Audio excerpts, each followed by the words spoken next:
is the Fridays for Future press conference. We would like to thank Cannes International for kindly allowing us to use this slot. We are not representing Cannes, but instead Fridays for Future as a global network and as individuals. We thank them for their solidarity and for giving us this opportunity to showcase the voices of young people from all over the world.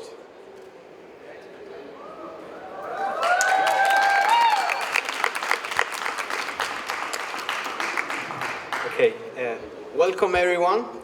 I am Joel Peña. I am Mapuche and I come from Chile. I want to make indigenous people know that we are raising up our voices and that we recognize their fight at the forefront of the environmental crisis. Buenos días a todos, soy Joel Peña, soy Mapuche y vengo de Chile. Quiero hacerles saber a las comunidades indígenas que nuestras voces se están alzando y que reconocemos su lucha frente a la crisis climática.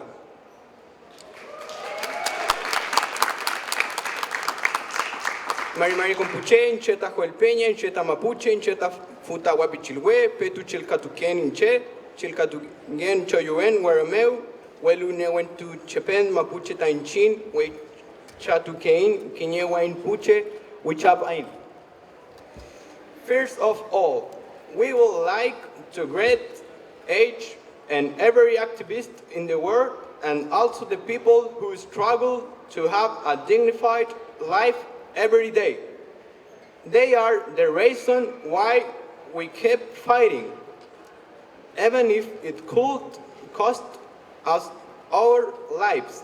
Also, we want to thank the press, the parties, and every observer for coming and joining us.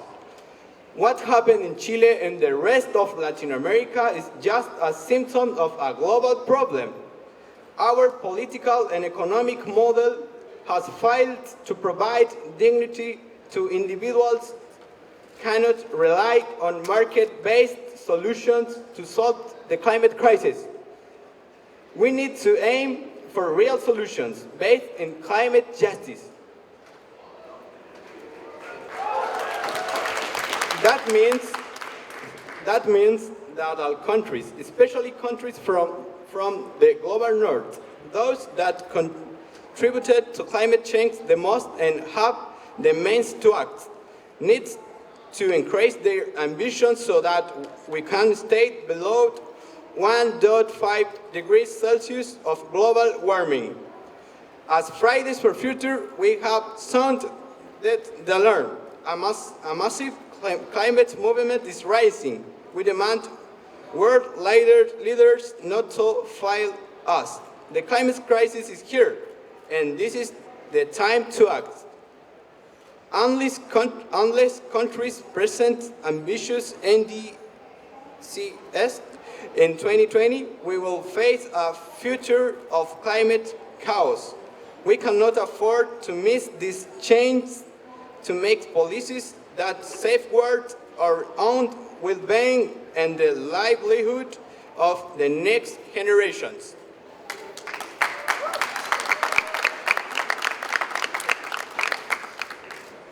We also have to recognize that there is no chance to tackle the climate crisis without healthy democracies that respect basic human rights. What is happening in Chile, where human rights violations happen every day, needs to be addressed immediately in order to be able to talk about climate action and climate justice.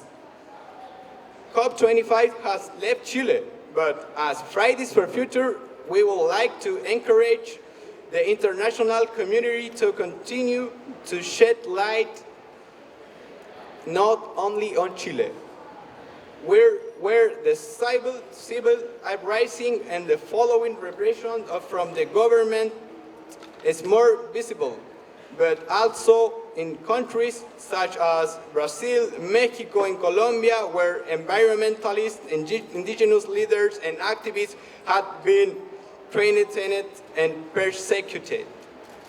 Human rights violations took place in Chile even before the social uprising.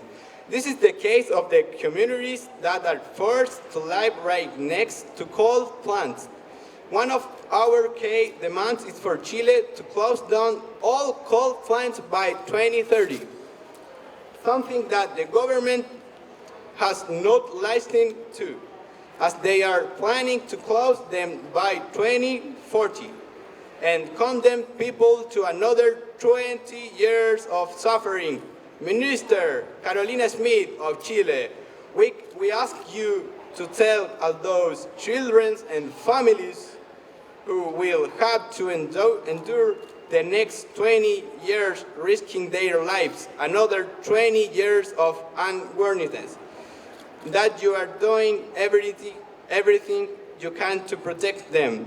We want you to look them in the eyes and tell them that you are being an environmental leader. We would like to point out that COP25 was supposed to focus on Latin American and more especially Chilean uses. Now that the COP is taking place in Madrid, we see that there is no representation of the global south. We hope that for the future, this instance have a greater voice and representation of those who suffer the most from climate change and social inequality, the poor.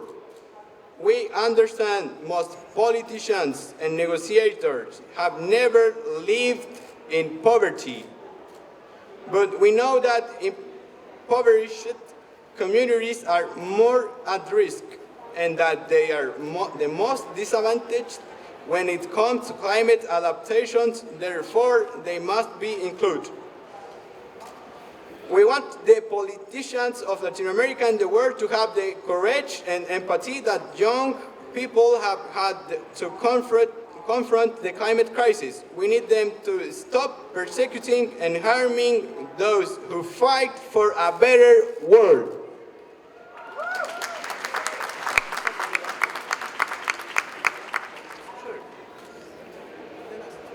People, time is running out. If we don't take action in line with scientific facts, our ecosystem will collapse. Politicians all over the world are not only ignoring the climate emergency, but they are leading a war against effective climate action.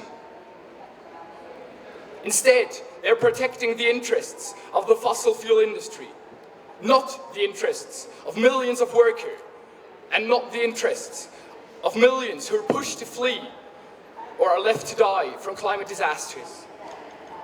Putting the interests of just a few self-serving people above the interests and the survival of millions, of billions of people is undemocratic, it's criminal, and it's inhuman. There are no signs emissions will decrease. Rich countries do not only emit extremely more greenhouse gases, but they are forcing the whole world to play after their rigged rules. If we want to turn the tide, we will need to change those rules. Otherwise, there's no way of keeping the world below 1.5 degrees global warming. People are already facing deadly natural disasters, especially in the global south. This is climate injustice, because they are not responsible for this crisis we are in. We have to keep fighting. We will keep fighting. And we will keep getting stronger, pushing as hard as we can for real action. We stand in solidarity with all affected communities. We stand in solidarity with those who stood up against this inhuman crisis under much more pressure than we did. And we stand in solidarity with all workers, all women, all indigenous people, and all other groups who are fighting against injustice. Millions of people are standing together. Millions of people on the streets are demanding climate justice. Nevertheless, our political and economic system are advancing the destruction of our planet. Either we stand together as one and with those who are struggling because of this rigged system. All the people fighting for everything to stay as it is. The people benefiting from this status quo will win.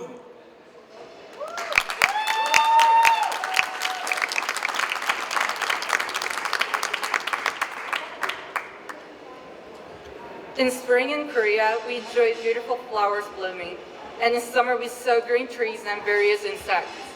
In the fall, the leaves were falling, and we could eat delicious seasonal fruits. And in winter, we made snowmen with snow that covered the whole world white. I was sad to see the leaves that fell in winter, but I made the promise for next year. This was natural 15 years ago, but today, spring and fall are disappearing because of the climate crisis. It snows in May, and it does not snow in winter. The students feeling the seriousness of the climate crisis began to act. As part of Friday for Future, on September 27th in Seoul, Korea, students voluntarily refused to go to school and took to the streets for our survivor. Together, we raised our voices to let the public know about the seriousness of the climate crisis. I am grateful to be able to demonstrate legally among Asia. I know that it is a privilege to strike. In many other Asian countries, it's not allowed and students fear representation if they strike for the climate. In Korea, students use their cell phones to launch a handwritten relay campaign to inform social media about the seriousness about the climate crisis and to conduct a climate crisis hashtag campaign. Through online communication, young people were able to pull together and overcome the constraints of physical distance. Through our strict climate change performance and direct participation in online social media, we are talking about how serious we are. We are in the biggest crisis humanity has ever faced, and we as youth are the biggest victims of the climate crisis. We do everything to fight for a safe and livable future. We ask all people to join the struggle against the climate crisis because we deserve a future. Animals extinct, plants extinct. Who's the next? Thank you.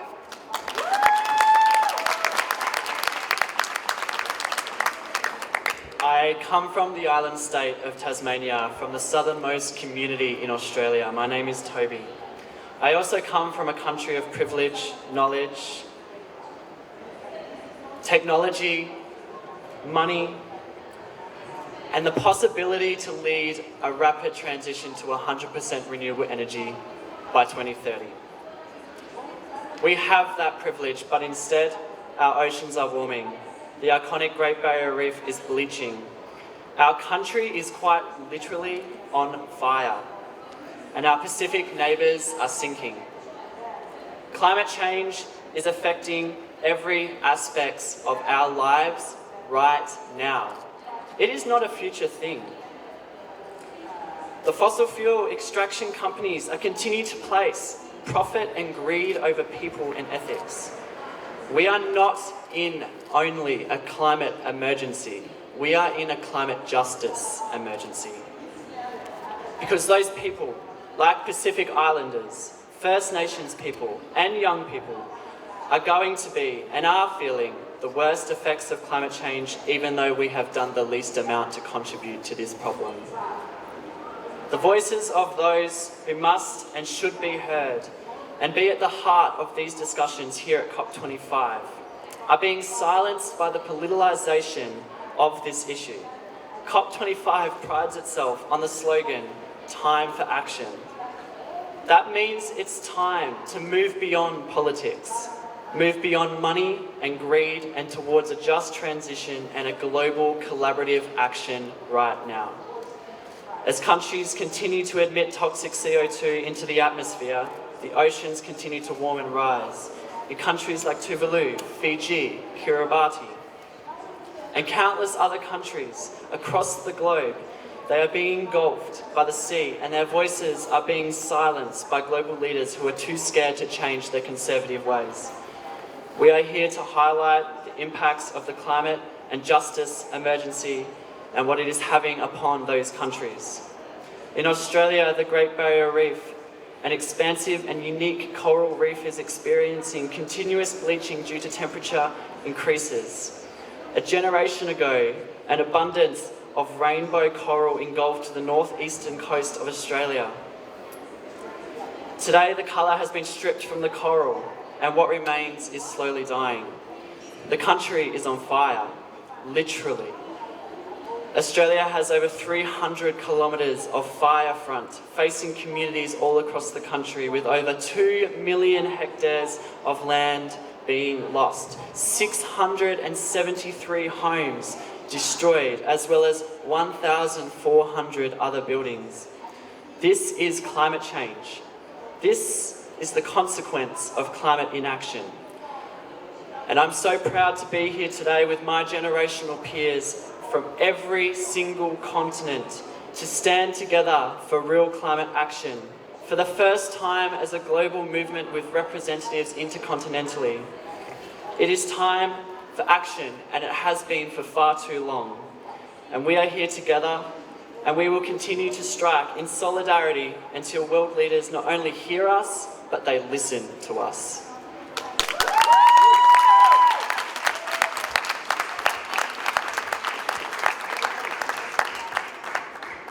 Hi everybody, I'm Leah from Canada, and since Monday, a question runs through my mind. How do you, Canadian negotiator, feel as you enter in the center every day, smiling, telling us that we, the youth, are the change and that we have to continue to push you to do more? Is it a game? If it is, it's not funny. Today we capitulate. You won. Now you can act for real.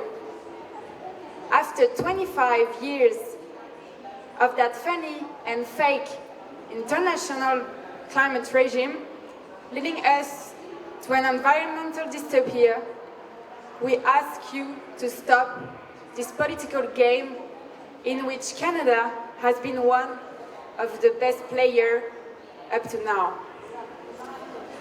I live in a country whose economy runs on lives of millions of people from the global south. The wealthier we become, the more our planet is destroyed. And you know what? Our government continues to subsidize fossil fuel industries and to base its economy on land exploitation. In 2019, it's a nonsense, and it's time to stop greenwashing, to stop extracting, to stop colonizing. We call our history the story of success. In only 500 years, we've achieved the discovery of the New World. We've colonized an entire continent. We've imposed our imperialism on indigenous people and communities who were living in harmony with nature. This is not what I call a history of success. We are asking today for a reinvention of the game, that the history of success become the one of decolonization, of just transition, a transition that left no one behind. That our historical responsibility in the creation of the climate crisis leads up to pay for the reparation of that disaster. Canada has to enhance its NDC and right now, and to plead for a strict mechanism that ensures that Article 6 of the Paris Agreement doesn't harm local and indigenous people and communities. On September 27, we were more than 500,000 people in the streets of Quebec demanding courageous and coherent action. What more does it take? Time for action is the slogan of the COP25. We have made it ours. it is time for you to make it yours. Climate is not a game. We're standing here together to tell you that you can be sure that we won't stop mobilizing, we won't stop striking, and we will strike more and more until you act as leaders, that is, climate leaders. Thank you.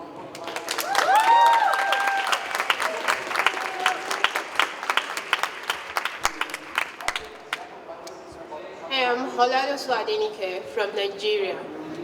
I'm representing Africa. Africa is the most hit by climate crisis. Every day, hundreds of lives are lost. Should we continue to live this way and say all is well? The shrinking of Lake Chad is affecting African peace and security. Climate injustice is a crime to our existence. We cannot wait for 3, 4, 5 years before we receive adequate finance means for combating our climate crisis.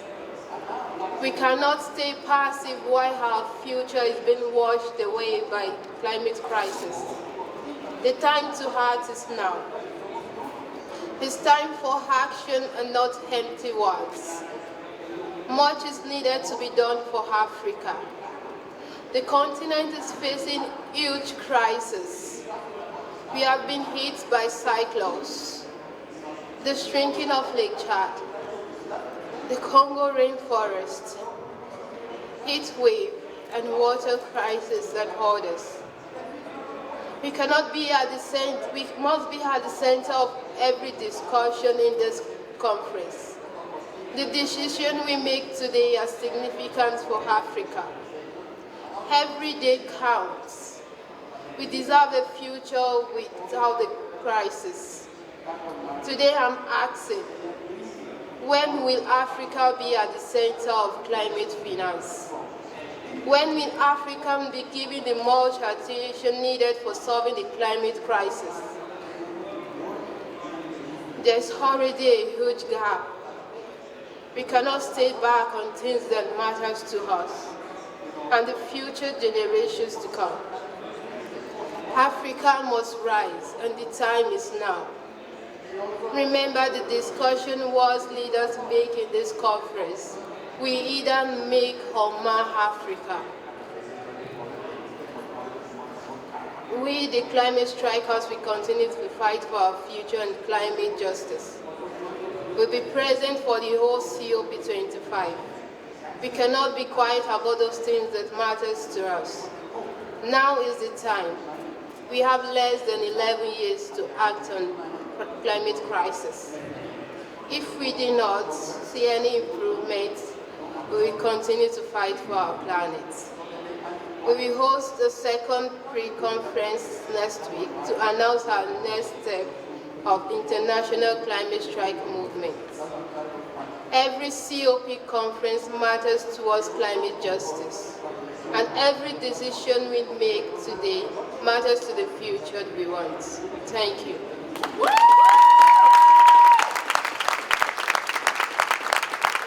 So we're out of time now, but we just have one thing to the side real quick. Hello. My name is Takaya Blaney. This is Kaylila Rampanen. We are from the northwest coast of Turtle Island, and we would like to share our perspective as Indigenous youth within Canada. As Indigenous youth, we are in the front lines of climate justice, and we are also in the front lines of fighting it. While 20,000 gather for COP25, Indigenous youth right now confront raids, industry workers, police brutality, and the militarization of our lands in the name of oil and gas. Many of us could not attend COP25 because of the threat of invasion from fossil fuel development requires us to remain and defend our lands. We, the Indigenous youth, stand between industrial mega projects like Tech Mine, Coastal GasLink Pipeline, Trans Mountain Pipeline, Line 3, and the lands they would destroy. We stand to prevent the tremendous carbon output these projects would contribute to climate change. We, the Indigenous youth, do not have a choice but to act. We cannot survive without our land. While Canada claims to uphold reconciliation, my relatives facing invasions of our lands from fossil fuel development have been waiting for Canada's sentiments to finally change their treatment of us. There can be no reconciliation while Canada brutalizes our women and our youth in the name of pipelines, meanwhile claiming to be a climate leader. There can be no reconciliation while Canada refuses to push for the recognition of Indigenous rights in Article 6. Climate solutions cannot maintain the status quo of Indigenous genocide. This isn't just about the protection of our people. This is about the fact that climate solutions that allow for Indigenous lands to be appropriated as carbon offsets simply do not work. Our rights as stewards of the land need to be respected. There is no climate justice without Indigenous justice. Thank you.